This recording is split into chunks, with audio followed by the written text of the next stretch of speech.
Hello and welcome to the part 49 of hot takes and let's start with the first hot take जो कि देवम शर्मा की तरफ से आया कि WWE should add the Rock to War Games match to make it more thrilling. Definitely मैं आपकी इस बात से एग्री करूंगा यार, कॉज ऐसे भी द रॉक को वापस तो आना ही है रॉयल रंबल टाइम पे, तो क्यों ना WWE ने सर्वाइवल सीरीज के टाइम पे वापस ले आए, जो कि पॉसिबल भी है करंट सिनेरियो में, क्योंकि रिसेंटली एक रिपोर्ट सामने आई थी जिसके अकॉर्डिंग ये बताया जा रहा था कि द रॉक अगले 2 महीनों के अंदर अंदर WWE में वापस आ सकते हैं, जो कि काफी मस्त बात है क्योंकि हम सबको पता है दिसंबर से लेके जनवरी की एंड तक और इस बार तो रॉयल रंबल होने वाली फरवरी में, ये 2 महीने बहुत ज्यादा मुश्किल हो जाते हैं एज अ कंटेंट क्रिएटर, क्योंकि क्या वीडियो बनानी है भाई, रोज रोज एक्सक्लूसिव पता नहीं चलता है, तो वो चैनल की गति धीमी ना हो। तो एज अ फैन तो मैं चाहूंगा, लेकिन एज अ कंटेंट क्रिएटर भी मैं चाहूंगा कि द रॉक जल्दी जल्दी वापस आए। समझ रहे हो बात की गहराई को? चलो इससे नेक्स्ट हॉट टेक की तरफ मैं चलता हूं, जो कि आनंदित राय की तरफ से कि WrestleMania 42 Roman Reigns versus Seth Rollins का एक करियर वर्सेस करियर मैच होगा, जिसमें कि रोमन रेंस रिटायर हो जाएंगे, जिससे कि मैं डेफिनेटली डिसएग्री करूंगा। अब देखो यार, इसकी पॉसिबिलिटी जरूर बनती है कि रोमन और सेथ का मैच हमें किसी रेसलमेनिया में फर्दर देखने को मिल सकता है। रेसलमेनिया 42 होगी, 43 होगी, डजंट मैटर, लेकिन देखने को मिलेगा। लेकिन मैं आपकी इस बात से तो बिल्कुल अग्री नहीं करता हूं कि वो इन दोनों का एक करियर वर्सेस करियर मैच होगा, क्योंकि यार अभी इनकी एज ही कितनी सी है, 40 साल के नहीं हुए दोनों सुपरस्टार्स। डेफिनेटली इनके करियर में एटलीस्ट 5 से लेके 10 साल बचे हुए हैं, तो अगर कभी करियर वर्सेस करियर मैच होगा भी तो वो रेसलमेनिया 50 के अराउंड होगा, अभी नहीं। बाकी नेक्स्ट हॉट टेक की तरफ मैं चलता हूं, जो कि जेके की तरफ से कि Roman Reigns versus Brock Lesnar अब कभी नहीं होगा, जिससे कि मैं अग्री करूंगा। डेफिनेटली यार हम सभी चाहते हैं मैच दोबारा से हमें देखने को मिले, मैं भी चाहता हूं पर्सनली, बट जिस तरह ब्रॉक का स्केड्यूल रहता है और जितना टाइम बचा है ब्रॉक का एज अ रेसलर वो काफी कम है, तो बहुत कम चांसेस बचते हैं कि भाई इस लिमिटेड टाइम में हमें ब्रॉक और रोमन वापस से फ्यूड करते हुए देखेंगे एक दूसरे के अगेंस्ट। तो थोड़ी बुरी बात तो है, लेकिन अब क्या ही कर सकते हैं। चलो इससे नेक्स्ट हॉट टेक की तरफ मैं चलता हूं, जो कि दिव्यांशु की तरफ से कि Gunther have to defend his title with Brock Lesnar at WrestleMania 41, जिससे कि मैं डेफिनेटली अग्री करूंगा यार। ब्रॉक लेसनर को मेरे हिसाब से तो रॉयल रंबल टाइम पे वापस आ जाना चाहिए WWE में, अगर उन्होंने उस टाइम पे अपना रिटर्न कर लिया तो फिर WWE के पास अच्छा खासा टाइम होगा कि वो गुंथर और ब्रॉक की राइवलरी सेट कर सकते हैं फॉर दी वर्ल्ड टाइटल। अब देखो, पहले तो गुंथर के पास आईसी टाइटल थी, तो ठीक है, समझ भी आता है कि ब्रॉक मिड कार्ड टाइटल के लिए क्यों जाएंगे, लेकिन अब तो भाई उनके पास वर्ल्ड टाइटल है ना, और रेसलमेनिया जैसे स्टेज पे तो और बड़ा मैच चाहिए। फिलहाल तो यार गुंथर वर्सेस जॉन सीना का मैच रूमर हो रहा है रेसलमेनिया 41 के लिए for the world championship, but personally मैं गुंथर और ब्रॉक का मैच देखना ज्यादा प्रेफर करूंगा। नेक्स्ट हॉट टेक यार इनकी तरफ से कि Roman versus Rock is never going to happen, जिससे कि मैं डिसएग्री करूंगा ऑब्वियसली, लेकिन मैं समझता हूं कि आप कहां से आ रहे हो। अब इतना ज्यादा लंबा टाइम हो गया है ना, ये ड्रीम मैच पूरा हो ही नहीं पा रहा है, कभी लगता है अब होगा, कभी लगता है तब होगा, बट धीरे धीरे स्ट्रेच ही होता जा रहा है। और अब जब बोल रहे हैं कि रेसलमेनिया 41 में भी क्या पता ना हो, रेसलमेनिया 42 में जाके हो, तो कहीं ना कहीं फीलिंग आ जाती कि शायद अब हमें देखने को मिलेगा नहीं, ये सारे हमें पागल बना रहे हैं मदरबोर्ड के बच्चे। बट ऐसा नहीं यार, मुझे तो पर्सनली लगता है कि द रॉक जब तक रोमन के अगेंस्ट कंपीट नहीं कर लेते वो रिटायर बिल्कुल नहीं होने वाले, वो रेसलिंग रिंग में कंपीट करेंगे, और ये मैच जब भी हो, अगली रेसलमेनिया में या उससे अगली रेसलमेनिया में, लेकिन होगा जरूर। बाकी इससे नेक्स्ट हॉट टेक अब अफराज की तरफ से कि ब्रॉक लेसनर और Goldberg versus Bron Breakker for the retirement match will be awesome, जिससे कि मैं डेफिनेटली अग्री करूंगा। गोल्डबर्ग का तो नहीं मैं बोल सकता, लेकिन अगर ब्रॉक का retirement match WWE Bron Breakker के अगेंस्ट करवाती है तो उससे मुझे कोई प्रॉब्लम नहीं होगी, क्योंकि यार ब्रॉन ब्रेकर काफी यंग टैलेंट है और कहीं ना कहीं वो वाइब देते हैं ब्रॉक या गोल्डबर्ग जैसे सुपरस्टार्स की वो अपकमिंग फ्यूचर में बन सकते हैं वैसे सुपरस्टार। हाँ, और मैं ऐसा नहीं कह रहा कि भाई ब्रॉन और ब्रॉक का मैच करवाओगे रिटायरमेंट का तो ब्रॉक लेसनर को हरवा देना, नहीं नहीं नहीं, मैं बस बात कर रहा हूँ फ्यूड देने की और अच्छा मैच देने की। तो आई होप आप बात की गहराई को समझ रहे होगे ना। इससे नेक्स्ट हॉट टेक फिर से जेके की तरफ से कि जय ब्रो रॉ वर्सेस स्मैकडाउन वाला कॉन्सेप्ट अब कभी नहीं होगा सर्वाइवल सीरीज में, जिससे कि यार मैं डिसएग्री करूंगा जेके भाई। WWE में कुछ सालों में काफी सारी चीजें चेंज हो जाती हैं। अब आप ब्रांड स्प्लिट वाला टाइम देख लो, किसने सोचा था WWE में वापस से ब्रांड स्प्लिट आएगा, किसने सोचा था कि न्यू टाइटल्स आ जाएंगी, वो भी आई, किसने सोचा था कि विंस मैन छोड़ के चले जाएंगे, ट्रिपल एच कंट्रोल में आ जाएंगे, वो भी हुआ। तो रॉ वर्सेस स्मैकडाउन अगर WWE ने कुछ टाइम के लिए बंद कर दी तो ऐसा नहीं कि कभी वापस लाएंगे ही नहीं, डेफिनेटली वो कभी ना कभी वापस आ सकता है, क्योंकि चेंजेस लोगों को भले ही पसंद ना आए लेकिन नेसेसरी जरूर होते हैं। तो नेक्स्ट हॉट टेक अब तबस की तरफ से कि WWE is not worth watching. भाई ये सबसे बड़ा हॉट टेक है, जिससे कि मैं डेफिनेटली डिसएग्री करूंगा, ज्यादा बोलूंगा भी नहीं इसके बारे में। हम सबको पता है WWE अभी सबसे ज्यादा हॉट चल रही है, पिछले एक डेकेड में सबसे ज्यादा हॉट, शायद इतनी हॉट कि भाई लोग इसे एटीट्यूड एरा से कंपेयर कर रहे हैं। तो अगर इस टाइम पे WWE वर्थ वॉचिंग नहीं है तो क्या वर्थ वॉचिंग है AEW? चलो ना, इससे नेक्स्ट हॉट टेक फिर से तबस की तरफ से कि रोमन रेंस का रिटर्न इतना इंटरेस्टिंग नहीं रहा और काफी बोरिंग सा फील हुआ है, जिससे कि मैं अग्री करूंगा। अगर आप अभी तक का सिनेरियो देखो तो मुझे भी कहीं ना कहीं लगता है कि उन्हें बैड ब्लड के टाइम पे वापस आना चाहिए था, जब उनके पास प्रॉपर मैच हो बिल्डअप करने के लिए, क्योंकि वो कब से वापस आए यार, उसके बाद उन्होंने अभी तक कुछ भी नहीं किया था जब तक पिछले कल वाली स्मैकडाउन नहीं हो गई। नेक्स्ट हॉट टेक फिर से जेके की तरफ से भाई कि एजे ली अपना रिटर्न करेंगे और वो कॉस्ट करवा देंगे ड्रू मैकिंटायर को एट बैड ब्लड, जो कि काफी इंटरेस्टिंग चीज तो है, बट मैं इससे पर्सनली डिसएग्री करूंगा ऑब्वियसली, क्योंकि जैसा कि सीएम पंक बता चुके हैं कि उन्हें भी काफी खुशी होगी कि अगर एजे ली वापस आ जाती है, लेकिन वो सारी उनकी चॉइस है और मुझे लगता है WWE इतने ज्यादा रश में एजेली को वापस लाने के लिए। डेफिनेटली शायद कभी आगे जाके इस सब के सिनेरियोस बने, बट करंटली बैड ब्लड के लिए तो मुझे पॉसिबल नहीं लग रहा है। नाउ नेक्स्ट हॉट टेक है विराट फैन फॉरएवर की तरफ से कि Roman Reigns and Cody Rhodes should never be friends and should always be competing against each other, जिससे कि मैं डेफिनेटली अग्री करूंगा। देखो यार, रोमन और कोडी की इतनी लंबी राइवलरी रही, इतनी लंबी फ्यूड रही, जिसमें कि इन्होंने एक दूसरे को कितनी बार डिसरिस्पेक्ट किया है और कितनी बार इन्होंने दिखाया कि एक दूसरे को बिल्कुल पसंद नहीं करते हैं। और अभी देखो स्मैकडाउन पे क्या हुआ, कॉन्ट्रैक्ट साइन कर लिया, अब साथ में लड़ने वाले हैं ब्लड लाइन के अगेंस्ट। ऐसे थोड़ा ना होता है यार कि भाई दोनों बेफेस बन गए तो सारे ग्रजेस भूल गए, सारी अपनी लड़ाइयां भूल गए और भाई बंधु मित्र जहान बन के जिंगल आला हु करने लगे। इससे नेक्स्ट हॉट टेक अब बिमल गुरुंग की तरफ से कि the Rock can destroy anyone on the mic with his roast and his promo is unmatched, जिससे कि मैं डेफिनेटली अग्री करूंगा। हाँ, मानता हूं कि आज के टाइम पे काफी सारे ऐसे सुपरस्टार्स आ चुके हैं जो कि कहीं ना कहीं काफी अच्छे रोस्टर्स हैं, काफी अच्छे हैं माइक पे, बट द रॉक के केस में ये बात है कि भाई वो सिर्फ WWE के नहीं, वो पूरे वर्ल्ड के one of the top stars हैं। आज के टाइम पे तो उनके पास इतना प्रिविलेज आ चुका है कि वो कुछ भी बोल सकते हैं, लिटरली वो कस कर सकते हैं एक पीजी शो में। तो सोच लो आप, उनके रोस्ट, उनके प्रोमोस तो किस लेवल पे होंगे, ऑब्वियसली अनमैच्ड यार। नाउ इससे नेक्स्ट हॉट टेक यार क्रिकेट गेमिंग की तरफ से कि WWE don't have the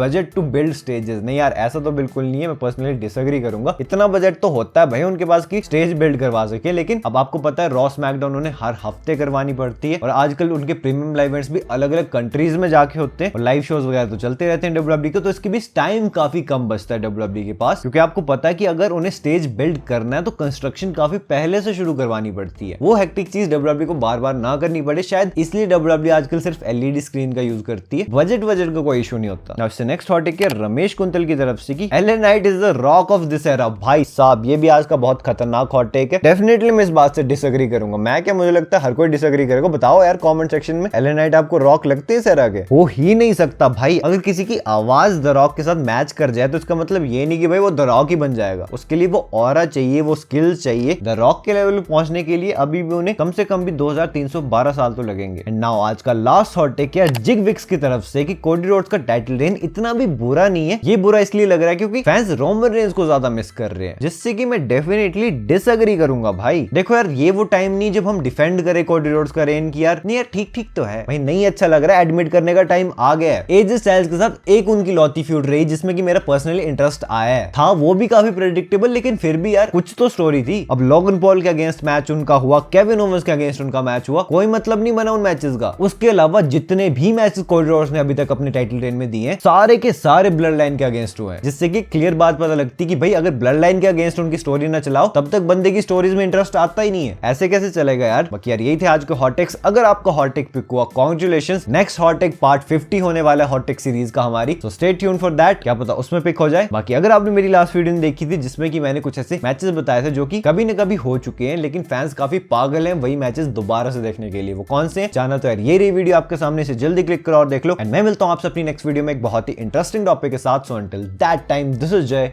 signing out.